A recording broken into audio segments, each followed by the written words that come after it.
Welcome, in front of me is a LENOVO Tab M10, and today I'll show you how to enable and set up the portable hotspot.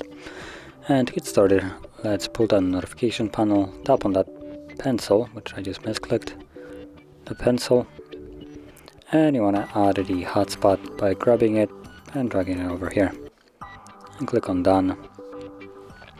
And from here you want to hold the option. This will take us to the settings. From here you want to go to LAN hotspot and change things like your password, which will be just randomly generated password.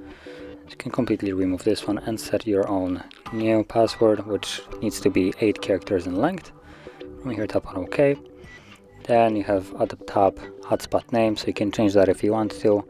If you don't want to bother, you can keep it as it is. This is just going to be the name of the Wi-Fi visible in the list.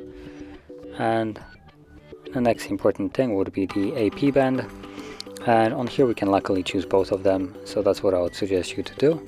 So if you have a device that actually supports 5 GHz Wi-Fi band, then it will be able to connect it, and in general the 5 GHz is going to be better, faster, so that's why I suggest you to use it. And I will mention that the 5 GHz Wi-Fi band is something completely separate from the 5G that you have in mobile devices right now with the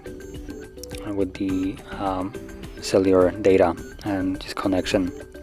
So this is strictly for Wi-Fi and separate. From there you can tap on apply.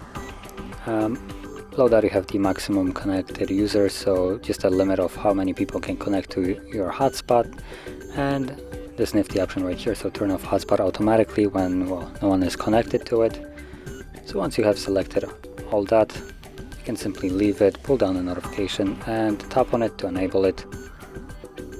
As you can see, it turns on. It will give you an info how many people are connected and how many are blocked, and once no one is connected, it's either gonna turn off by itself, or you can simply tap on it again to turn it off.